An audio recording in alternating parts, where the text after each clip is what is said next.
start by reflecting sideways. I'd like to thank China and thank UNESCO for this hospitality. A great event. I'd like to thank the UNESCO colleagues particularly for setting us up as the follow-up to the Agri-Farm Trust, which we have some things in common with, but this is the Agri-Farm Trust. We're a very modest initiative in comparison. We're in a case of individual philanthropists investing in a very small, young Italian team to try and change a situation that was very problematic. And in a country which perhaps in some ways poses greater problems than the country from which the Agri-Farm Trust works, as much as it's Europe. And it's a country, Italy, which doesn't think it needs to learn any longer. Salvatore Assetis, a famous Italian critic, in the newspaper 10 days ago, he said that the last 3 ministers of culture in Italy had been managing Florence in the 15th century. The Renaissance would have never happened. Italy is in a difficult period, and I'd like to think that what we're doing in a very specific environment in southern Italy could have repercussions elsewhere in Italy and maybe in the Mediterranean and beyond. Herculaneum, and many of you will know it, it is part of the Serial World Heritage Property along with Pompeii and Torre Annunziata, very much in the eye of the press in recent years. Here is the site, about 4,000 square metres, a tenth of Pompeii in geographic area. In 2002, it was cited in the Pisa Euromed conference in Rome as the worst example of archaeological conservation in the world at that moment that didn't have a civil war to justify it. In 2012, it was a positive model. His best practices surely can be replicated in other similar vast archaeological areas across the world. And these were the words of UNESCO's Director General, Irina Bokova, in her letter following her visit. And she also noted the efforts being made closely to associate local authorities and communities in the preservation of the site. I'd like to share with you some of this 10-year journey, 10-year common rule, which I will reinforce from the previous speaker. Herculaneum, inscribed in 1997 as a moment frozen in time in Roman daily life. For those of you who don't know it, it's an extraordinary array of urban intactness, upper floors, architectural features, wooden frames, grilles, wall paintings, frescoes, public statues, intact pigment, because organic remains survive, and organic remains of daily Roman life, carbonised wood, bread, a pulley, and of course skeletons. Of course, for the local community, it's not just the outstanding universal value that the World Heritage System identifies.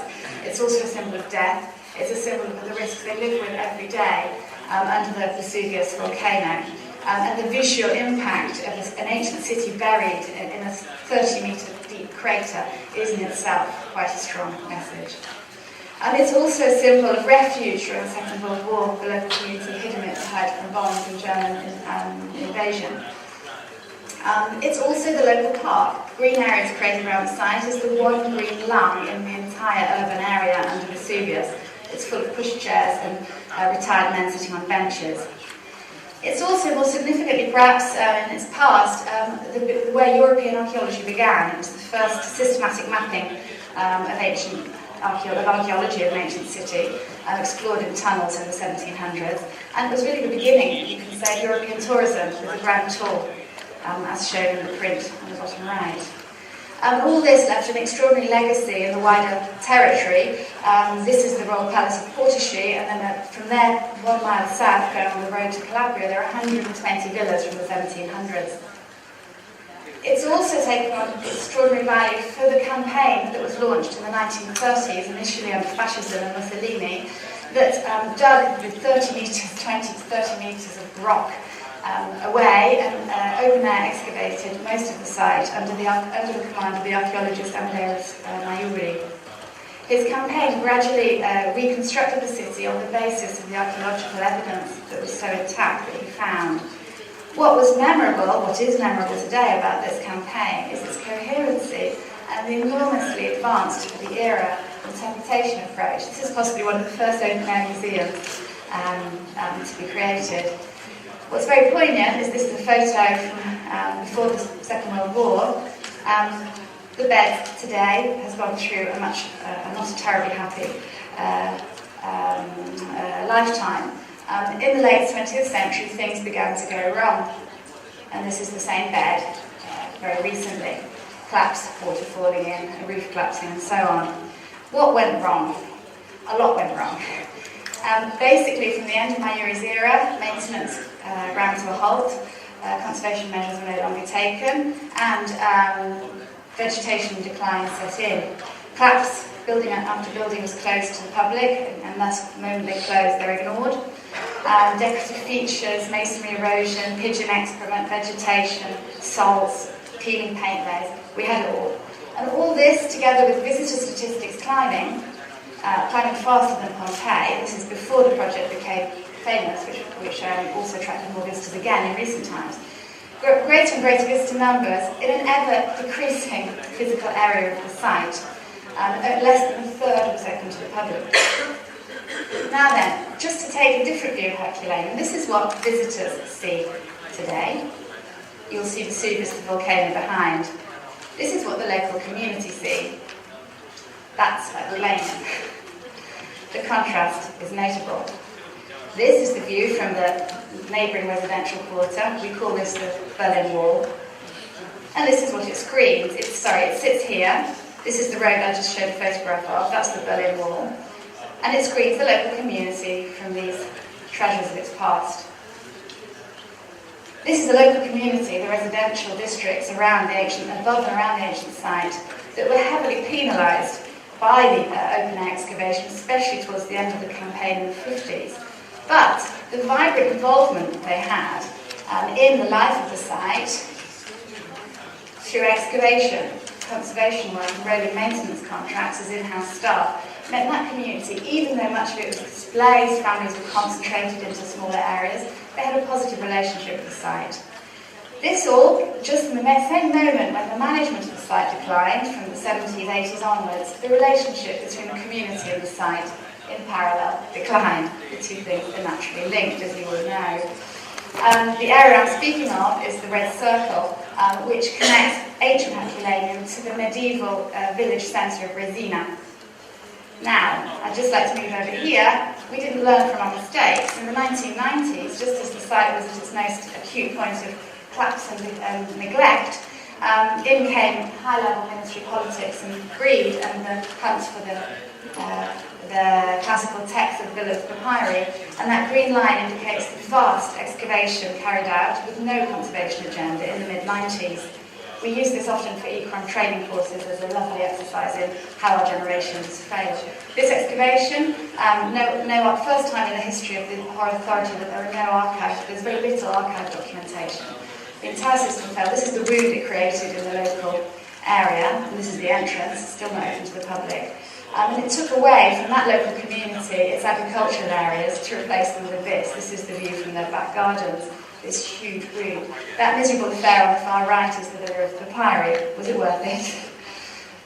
Now then, this residential district was one of the houses. The sign I took a photo of 10 years ago, the sign itself has fallen down. It says, "The danger of collapse beginning," which is rather poignant, but the sign itself is no longer with us.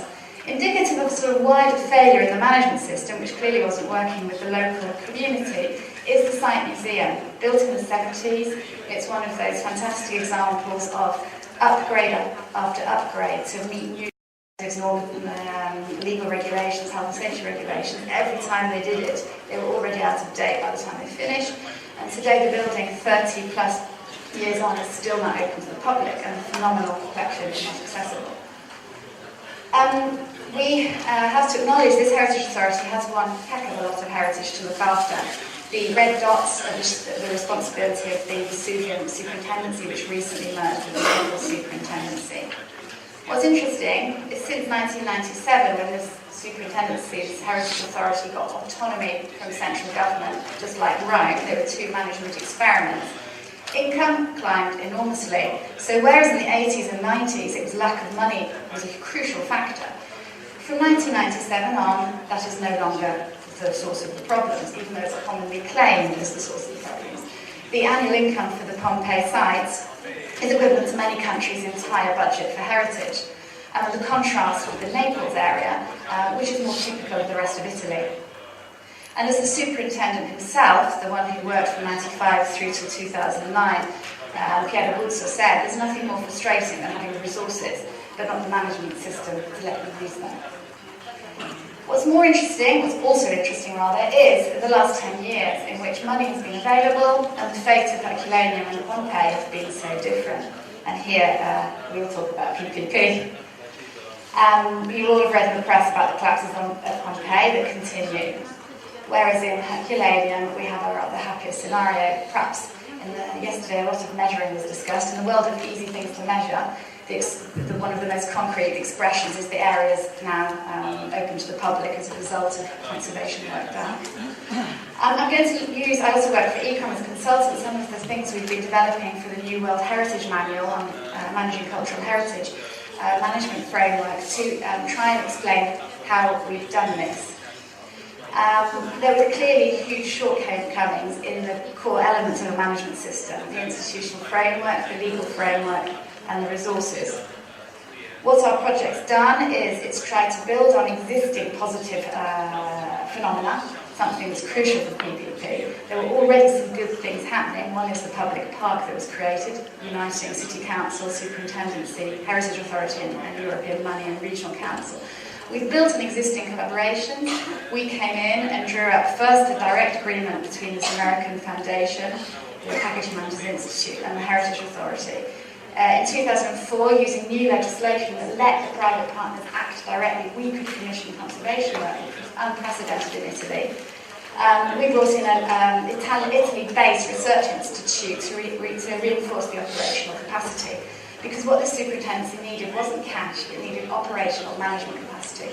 We're currently looking for new models and new legal frameworks, as Packard has decided to take the project to a new chapter with museum facilities. Interestingly, mentioning legal frameworks, Italy had developed in 2004 a legal framework for private sponsorship, which philanthropists could use. Since then, they've managed to take that apart. So as of today, we do not have a legal framework, and we're negotiating with the managed to deliver one. So a wonderful backward step, as I'll mention later, due to other PPPs in Italy.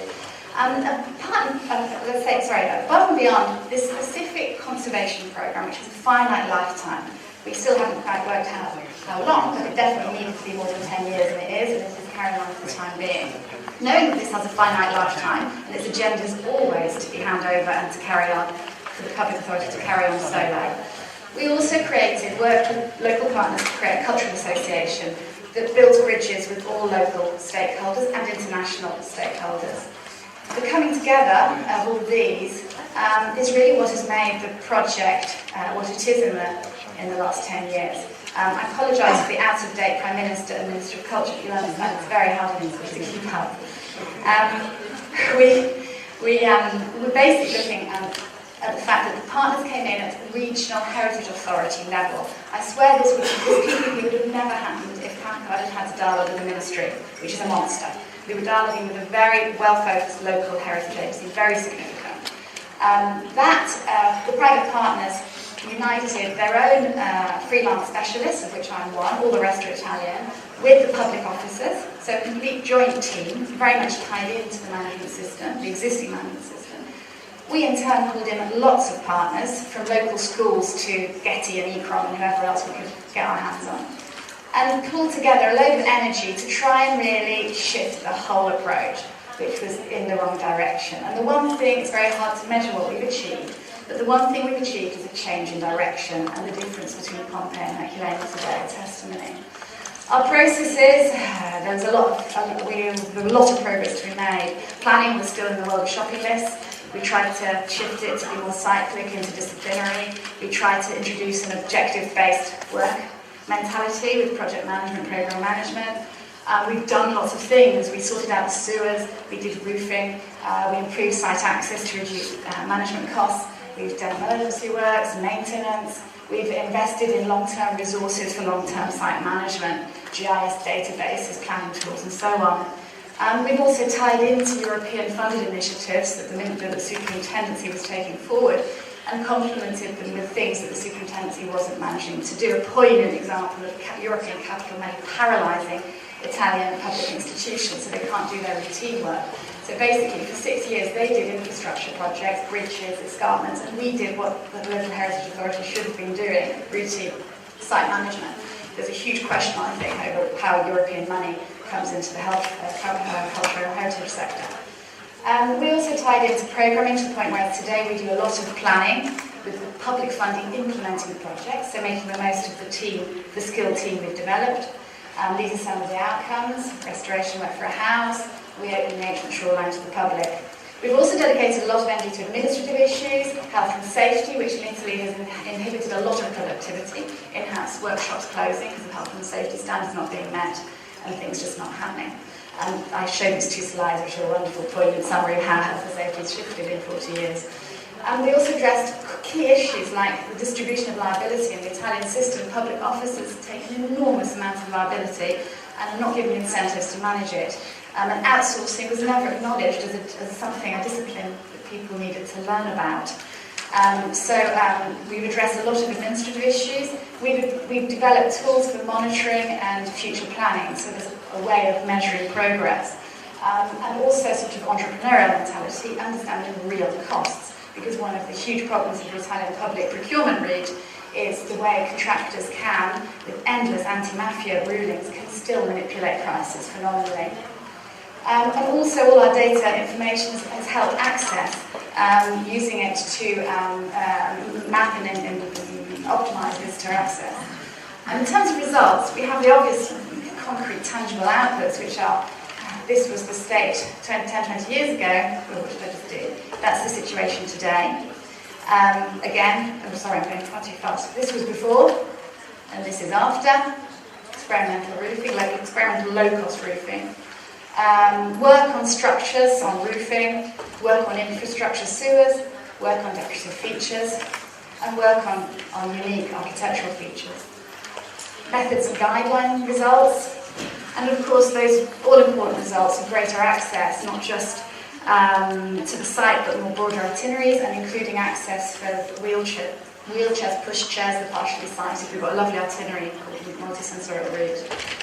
And of course, another tangible outcome is the sheer number of people and countries we've pulled into Herculaneum because of this partnership, the sort of multiplier effect, greater interest.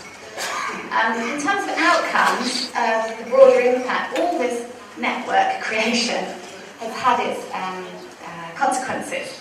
By pulling in a lot of research partners, tying them up with local initiatives and community initiatives, we've sort of consolidated Herculaneum as a kind of open classroom for the sector. And this was expressed wonderfully as a shift in thinking when we opened the High Street in 2011 for the first time to the public after a lot of works, when it was a local school child who cut the ribbon, not the mayor, unprecedented. Overcoming this whole top-down management approach, which was tending to fence off the heritage to the public without public access, and trying to shift and open up this management system to greater participation leads me to show you a specific project we're taking forward, which is very much a pilot project, dedicated to the residential area next to the site known as Via Mare. This is Herculaneum in this vast, dense urban area at the foot of Vesuvius. It's part of the red area at risk of volcanic eruption. Population density is the highest in Europe in the neighbouring town. The area is subject to, if anything, a decline in population because of the policy of motivating people to move out of the risk area. And as this recent publication discusses, there are big problems of downsizing population. One minute. Goodness me. Sure. This project tries to unite the site with this enormous community vitality, local second-hand clothes market, to regenerate the urban area next to the site with an agenda that favours both the site and the local community. This is football as of today, and this is football as of tomorrow in a local collapsed area. Lots of oral history, local initiatives. There's a whole shift in local thinking in terms of association and civic pride in 10 years that wasn't present 10 years. We don't take all the credit, but it's part of a general positive shift. The anti-racket campaign, Herculaneum is famous. We've even seen extreme shifts into volunteerism, which is not something you don't really find in Italy, street cleaning initiatives. I've got 30 seconds to sum up all my conclusions. I'll try my best. I might steal 1 minute. I think that we think that the case is of interest very much because it's working within a European framework, because it's a site that's suffered, and a territory that's suffered very recently this form of decline. It's a failure of basically our generation. It's significant in Italy, which is generally seeing community participation in terms of free entry days and not much more. We're never going to get to the level of volunteer participation or private management the National Trust in the UK delivers with its 6,000 employees and 66,000 volunteers. But initiatives like Gaiola, which is a lovely little site for whoever goes to Naples, run by a cultural association in Posillipo, signs of hope that there are new models are becoming acceptable, and they are models that produce different results to the classic Italian public heritage system for archaeology.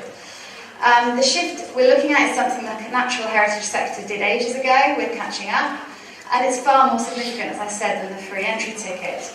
I will not dwell on these if I have 30 seconds. I put together, for anyone who's interested, some observations on what, based on our Herculaneum experience, is proving critical for successful PPP. And it's all the benefits that have been acknowledged, but the real necessity for a successful PPP, be it corporate or philanthropic, it must capitalise on traditional knowledge and strengths of existing management systems and existing structures. On that basis, I think that a lot of thinking about historic urban landscapes is relevant, and we should be often looking to Asia and Africa, not to the US and the UK, for management models. I mentioned Subak in Bali as a wonderful example, where they still have a much closer link between community and heritage. ECOMOS developed HIAs, these to defend heritage from the world. I think we need to turn them around and start measuring how we deliver our responsibilities of the heritage sector to the world. This is particularly significant for rural sites like this one in Mexico, where the balance for the local community of the presence of a World Heritage Site is so significant. I mentioned earlier, in Italy they've managed to take apart the PPP framework, and hopefully we're going to manage to construct a new one in the next 6 months. The disaster, I don't know if anyone's read about it, but the 20 million offered by Todd's shoes to the Colosseum is the basis of this disaster. It was a badly negotiated, misunderstood PPP. There's a lot we can learn from other sectors and from the material out there in the field in planning of PPPs. This is SOC reports for World Heritage. And there's a lot of progress to be made beyond this most narrow form of sponsorship. There's a lot of management shifts, and I won't dwell on them, that need to be made to make PPs work. One final note is the British Museum exhibition is a wonderful example. The superintendency lending most of the collection on display has been loan free. Because of the lack of entrepreneurial skills in the Italian public system, Goldman Sachs, the banking company, who was sponsoring the show, had huge benefits from this collaboration. The local heritage authority didn't know how to negotiate a good deal and could have milked it a heck of a lot more. The BN is getting rich on the Pompeii collection. It's all about, so PPP is my thesis is all about getting people back into the management system. And I think on this basis, the capacity building strategy the World Heritage Committee approved in 2011 is a significant way for assessing PPPs, because it's all about institutional and community and network reinforcement. This is something from the World Heritage Manual that's coming. Basically, that's what's happening in Italy today. And for a site like a serial site like Herculaneum, this is what you actually need. The management system has not changed with the times. I want to finish on this slide. This is a wonderful drawing by a school kid in Herculaneum. The heart is the local community, is her, and the feet are the Herculaneum archaeological site. For those of you who read Italian, the idea is that our future is the future of that community is in that heritage. Thank you very much.